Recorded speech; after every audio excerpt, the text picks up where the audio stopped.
Everyone, welcome into the Game Changers podcast. Today is Friday, December 1st. And my goodness, it just feels like time has flown by this semester. It feels like just yesterday, really. I was preparing for the first recording of this podcast, but now here we are in December. So just thanks to everyone who's followed along and listened to these and bared with me down this podcast journey. I'm your host, Ethan Westerman. Just want to thank you for tuning in again. And what a week, honestly, it's been in Fayetteville, just with everything going on in the athletic department.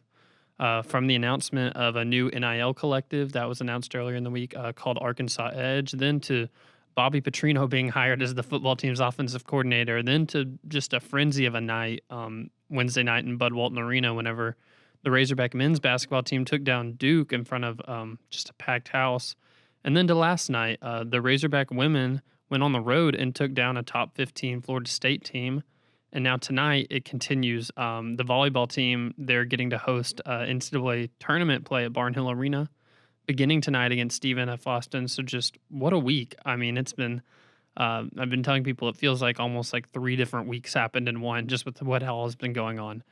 But I do want to first start off with that news about the Arkansas Edge, which is the new NIL collective that was announced earlier this week. There's been a lot of excitement around it since the announcement, really coinciding with the Petrino hiring. It seems as if those, like within the athletic department, have been really pleased with what they've seen come through the pipe since that announcement. And earlier this week, I asked women's basketball coach Mike Neighbors, who I asked him because he was wearing a hoodie with the logo for Arkansas Edge on it. I asked him just how he sees Arkansas Edge benefiting his program. So listen here to what he had to say. Listen, I worked for Blockbuster Video back in the day. I was thinking about this the other day.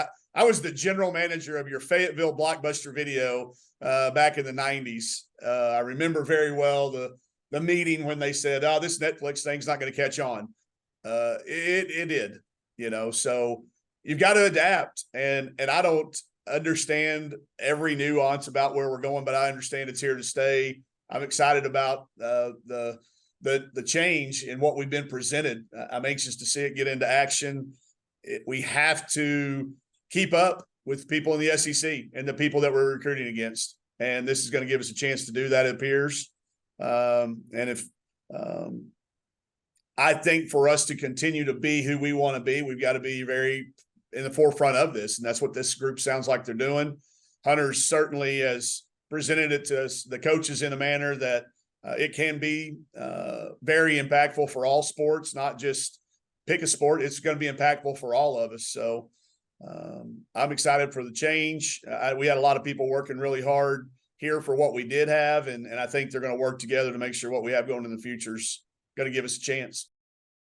And keeping it with the women's basketball team, really just what a win for them last night. They bounced back from a loss to Marquette where, really, just to put things quite plainly, they did not look very good in that game. They played really poorly. But what a way to respond in Tallahassee last night against number 15 Florida State. Sailor Poffenbarger, she had a monster game on the boards. She grabbed 23 rebounds, which is now a new program single-game record. It broke one that had stood for 35 years. So she's been so good on the glass this year for the women, and it's been a much-needed boost for the team. Poffenbarger, she had a double-double with 13 points to go along with those 23 rebounds. She also had 3 blocks, 2 assists, and 2 steals. So a huge performance from Poffenbarger, who she's from Middletown, Maryland. So here's what Mike Neighbors had to say about that performance. I think 22 was the record.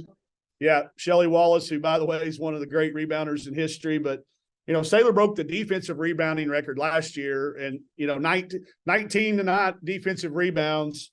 I mean, that's video game numbers, man. I mean, that is video game numbers, and 19 defensive. That jumps off the chart at you. But her effort was great. She can play a lot of minutes. She's got a really good approach to it. She understands that's her role, and she values her role. She knows her team's counting on it. Even though the final number shows us getting out rebounded 55 to 51, anybody that watched this knows that we did a good job on the glass tonight. Talia Scott, the freshman phenom, she had another big showing. She had 24 points. And what was most impressive about her performance to me was it came after a really slow start. So she just knows how to get buckets and get them in a hurry. Samara Spencer, she joined the Razorbacks 1,000-point club, and she had 15 points and 6 assists. So good game for Samara Spencer. It was cool to see her accomplish that feat of joining the 1,000-point club in her home state. Her hometown, Fort Lauderdale, it's not necessarily close to Tallahassee where they played. But I heard that she and Talia Scott, who she is also from Florida, a little bit closer from Orange Park, they each had some friends and family there. So cool to see Sam Spencer reach that milestone, with probably some loved ones in the crowd. Michaela Daniels, she added 10 crucial points, and she did most of her scoring during a really key third quarter that helped Arkansas pull away. Big defensive performance by the Razorbacks. Florida State was averaging 88 points per game, and it's not like they hadn't been playing anybody. They've played a lot of really good teams. They had not been shut down like that. The Razorbacks held them to 6 points in that really deciding third quarter and did something that no other team's really been able to do, slowing them down. Arkansas will host number 2 UCLA in Bud Walton Arena on Sunday. I'm hearing they're planning a red out for that, so the team just grabbed a whole lot of momentum heading into this game, and they have a red out. So if you're in the area, it should be a fun game to maybe get out to. And if you're not around, you'll want to tune in at 2 p.m. It's on SEC Network Plus. That is on Sunday. The volleyball team, they start postseason play today. They're hosting NCAA tournament action in Barnhill Arena for the first time since 2006. What Coach Jason Watson and his team have been able to accomplish this year is pretty remarkable. They've reached just so many new heights. They've broken a lot of records. So he was asked earlier this week, just what does it mean for not only just his program, but the whole state? And, a lot of times just with these flagship universities like Arkansas, like how the college team does really dictates how the whole sport does in the state. So here's what he had to say on what he thinks that hosting the NCAA tournament means to volleyball in the state. It's hard for me to put into words because I think there are so many really dedicated and committed coaches at all levels here at Arkansas that are doing a remarkable job in raising the level of athletes that there are playing. And there's more and more interest in the game, and it's great. So what I hope happens is that, perhaps those athletes that are 11 and 12 and 13 that are taking up, an hour of our athletes' time after matches, grow up wanting to play college volleyball at a really high level. And I think that's the really cool part of this. Arkansas earned a number 3 seed in the tournament after finishing the season ranked number 9 in the nation. They play Stephen F. Austin tonight at 7 p.m., and if they're to win, they will get the winner of the number 6 seed Florida State and TCU.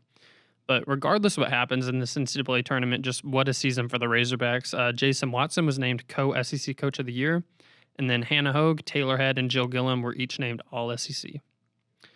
Well, on the other end of this break, I'll be joined by Reagan Johnson of the Arkansas softball team, who is now entering her sophomore season after a really dynamic campaign as a freshman. You're listening to the Game Changers podcast.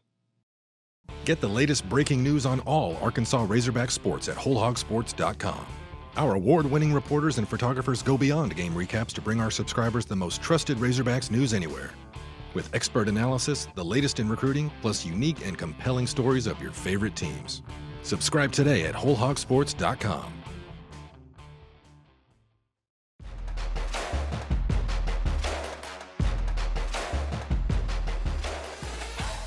Well, super happy to have Reagan Johnson on the show today. Those who are not familiar with Reagan, clearly you did not watch the softball team at all last year because she's pretty hard to miss out there. She is electric, and she was a top 10 finalist for National Freshman of the Year last year. So now she's entering her sophomore year. Reagan, thanks for taking time to do this. Yes, sir. Thank you for having me. Yeah, so talking about that freshman season, just really dynamic what you did. How did you do it? How were you ready for that moment? I just feel like as the years went on, as my career went on, I prepared myself with the teams that I played on, the teams that I played against, and the coaches that I had really prepared me for college that year. Yeah, and you had a pretty fun freshman class come in last year. I know Shanice Delson, her it's funny that the season ends and we're asking her in postgame, what was her favorite thing about the season? And she said those freshmen, they were hilarious. What did you like about, that group of y'all that came in? We were just so fun. We all bonded right away. We always hung out. We always found something to do. We always pretty much did everything together. So it was just a lot of fun, and we're all really fun people. Made lots of jokes all the time. So, what kind of surprised you most? I know you said, of course, you readied yourself for college, but there's always some unexpected things that, like you're like, oh, wow, that's different. What were maybe some of those things that you were most surprised about with the college game or even just the college experience? It's I knew it was going to be fast paced, but experiencing it is different than just thinking of it. And then plus you have the fans on top of that, just going crazy, and you have them right behind you. With me being in center field last year, so it was all something new that I had to adjust to. Speaking of the fans and like how that, softball is just a lot of people will like just compare it to baseball right away, but like it's so just like intimate, I feel like, because of how the size of the field and the fans being on top of you. And I know at Bogle Park, it's like left field, center, and right. It's like y'all have your own little fan group just for you out there that bring the signs for you. What was that, I guess, kind of like? I know I saw a lot of Ray J signs last year. Yeah. What was that like? I guess you spent a lot of times probably just kind of out there with the fans, probably saying some nice things to you. Yeah, it was fun. Sometimes they make funny jokes, or like something would happen in a game and they'd say something and be like, right, Reagan? I'm like, yeah, right, right. And it was fun. They'd be making jokes and talking to me, and it was fun just waving at the little kids all the time when they would wave at me and say my name. So that was your freshman year, pretty dynamic freshman year. You've had a big offseason, I'm sure, too. At least the team has, with just so many things that have happened since the end of last year. I know a big part of that offseason was DJ Gasso coming in as new hitting coach. I'm just curious, like, how's that been going? It's been going great. He's came in and it's been full force ever since. We've been working really hard. What's kind of maybe like some of the things you feel like you've, since the end of last year, just focused on, like mostly about your game? I've focused really hard on just different techniques when I'm at bat, when I have my at bats. How do I put this? Let me see. Like different scenarios whenever I have like different counts and stuff like that. That's what I've pretty much been working on. Gotcha. So a lot of that's probably mental reps. For sure. So I went to Kansas City whenever y'all had that fall tournament you played out there. I wanted to get some eyes just on the new team. Looked like y'all had a lot of fun out there. I know the team won pretty big in like almost all the games. Just what'd you think of that weekend? It was a super fun weekend, finally getting to play somebody else other than ourselves. Even though every time we do play each other, we dig in, but it's always really fun to be in the same dugout and dig in against another team. And then obviously, I mean, y'all have a lot of good hitters on the team, but a lot of like you and Brielis are not the same hitter. Yeah. What do you think about like just, I guess, kind of right now, just how talented y'all are, kind of top to bottom?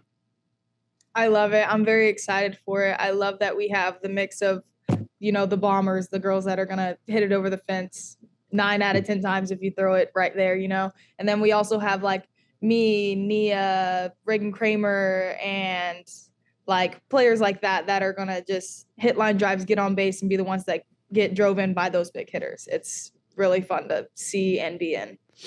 And the exciting thing about you, and one of the most exciting things, is once you hit it, you were crazy fast. So it's really fun to see, work the base pads. I know we talked about this some last season, but will you talk about that track like background and maybe brag on yourself a little, what you did in high school in track? So going back to my freshman year, I ended up getting second at state by 200ths of a second.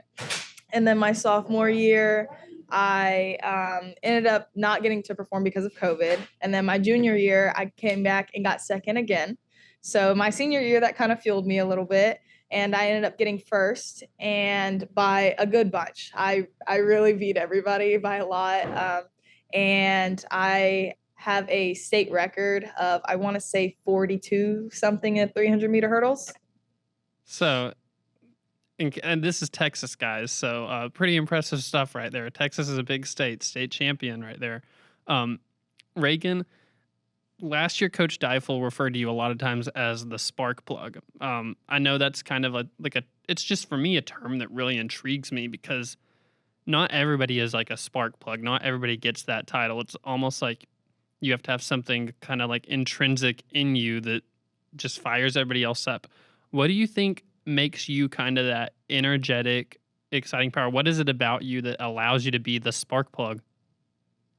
I think that the team knows that if I get on base, that I'm going to be a force on the base and I'm going to be stealing bases and I'm going to do this and I'm going to put pressure on the pitcher and the catcher so they know who I may not get this pitch or this pitch, and it just makes it a little bit easier. Maybe they're going to get more hard pitches than change-ups or anything like that. But it's not only, I know you're talking about your hitting. I know you're really energetic in the outfield on your defense as well. We talk about that part of your game. I mean, it seems at least you take a lot of pride in it. Yes. I was taught at a very young age, if I'm going to play center field, then I need to be the leader and I need to make sure everybody is where they're at all times. So I like to just move around, not yell at people, but just like get them all pumped up and stuff like that. Tell them where to go. Say, if you do this, then I'm doing this. And it just gets everybody really into the game, really excited for it. So I mentioned you're from Texas. You're from Karnes City, Texas, which it's seriously a dot on the map. Like, I mean, like, because I remember last year whenever I was just writing on you, I was like, my goodness, you told me you were from a small town. I was like, no, you really are from a very small town. How did that mold you? I'm sure you probably have a lot of pride saying that you're from there. Yes, I do like saying that I'm from there.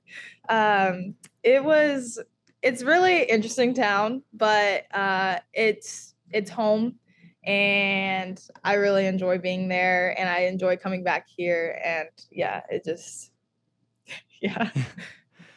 Little brother, I hear he's pretty good at football, but I'm curious, who's more athletic? I'm gonna have to give it to him. You are? I'm gonna have to give it to him. I am, yes. He is as athletic as I am now, and he is a sophomore in high school. So Hey, Razorbacks recently made an offensive coordinator hire. Do they need to be looking for your little brother? they do. They do. Last thing I got for you, Reagan. Goals for the upcoming season with this team, just kind of personally and collectively, maybe some things you'd like to accomplish. Personally, I would really like just have kind of just lay it all out there on the field is really what I'm looking for throughout the entire season, rather than just the end when it gets really tight and really serious. And as a team, I know that we can do it. And we all collectively really want to go to OKC this year and be at the end of that tournament and win it. We've all talked about it every day. It's been in every speech that we've had, and we're all really determined to do it. Awesome. Well, Reagan, thanks again for taking time to do this. Really appreciate your time. Yes, thank you so much for having me.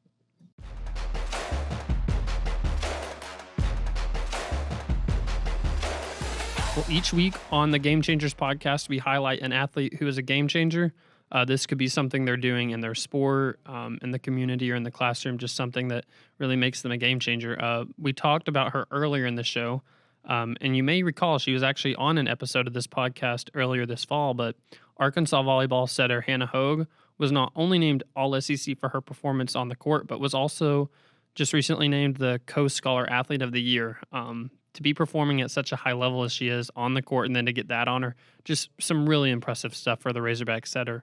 Once again, Hannah Hogue and the Razorbacks begin their NCAA tournament play tonight against Stephen F. Austin at 7 p.m. Hannah Hogue, she is our Game Changer of the Week. Well, folks, this has been another episode of the Game Changers podcast. I'm Ethan Westerman. I appreciate you listening in, and I hope you have a good weekend ahead.